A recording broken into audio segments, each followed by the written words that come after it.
What's up, fishy friends? Welcome to Tim's School of Fish and class is in session. Just like all of you guys, I am more than just a knife guy. There's a lot of things about me that a lot of you guys don't know.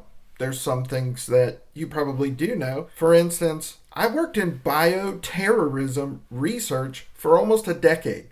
I worked on bioterrorism research in a science lab. Then I was a high school science teacher, football coach, and track coach for 20 years. I love books. I read on average 80 books a year. I'm also a pipe smoker. I like pipe tobacco. I play guitar. I play a little bit of banjo and mandolin, not very well. I use those terms loosely. One thing you guys don't know about me is that I am really into fragrances. Cologne, eau de toilette, eau de parfum, parfum. I have probably 200 different bottles of cologne, and in my lifetime I have had thousands. I spent several years studying perfumery. Perfumery? What the heck is perfumery? I know. Save the jokes. It's not like that. I studied the different fragrance notes and how they interact together and how to build a composition and all that kind of stuff. Just something I'm into, something I really enjoy. I even make my own fragrances, both men and women's fragrances.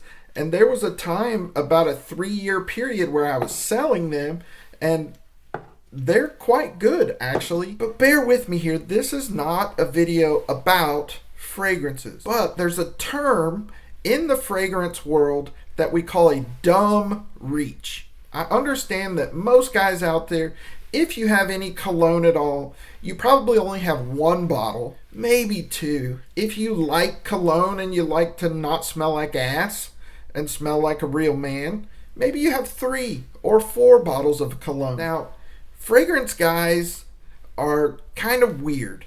We have different colognes for different seasons and different weather. For example, heavier, spicier type fragrances are better for fall and winter. Fragrances that have gourmand notes like cinnamon, chocolate, vanilla, caramel, those are better for winter time. Fragrances that have aquatic notes or citrus notes, or that are very light, or what we call sport fragrances, those are better for spring and summer. There's also fragrances that are appropriate for daytime wear in the office, and fragrances that are more appropriate for nighttime or formal wear. Just like some EDC guys out there match all of their EDC and they have different colors for different days of the week, fragrance guys have different colognes for different events, different times of the day, different times of the year. Kind of weird, I know, I guess, but not really. I don't think it's that weird. But in the fragrance world, we have a phrase called a dumb reach. What a dumb reach is, it's that cologne that works in all situations and you don't have to think about it, right? It's that cologne that works for the office and it also works for a formal event at night. It's that cologne that you can wear in spring and you can also wear in fall. It's that one that works in summer and also in winter. So you don't have to think about it. It's what we call a dumb reach. So I was thinking about the knives that I carry the other day, and I have some dumb reach knives that I tend to reach for more often than not. And I was thinking about it the other day, and it kind of surprised me what my dumb reaches are. Now, I don't mind carrying a bigger fixed blade knife. I don't mind carrying a bigger folder up to 8 or 8.5 inches. It doesn't bother me at all. I know that a lot of guys don't like that.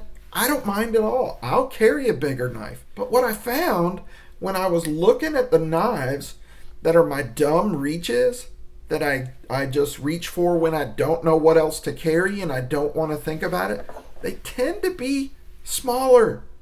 And they tend to have similar blade shapes. Now there's a few slip joints that I carry that are dumb reaches. I just carry them all the time. But some of the dumb reaches that I reach for a lot, when I don't want to think about what I'm carrying is the Vosteed Mini Nightshade, which is a 3-finger knife for me. It's on the smaller side, and it's a leaf-shaped blade. It's a shilling cutter blade, but it's sheep's footy-ish a little bit, right? But it's smaller. Another dumb reach that I have is the Kizer Mini Sheepdog, another 3-fingered knife that is a sheep's foot.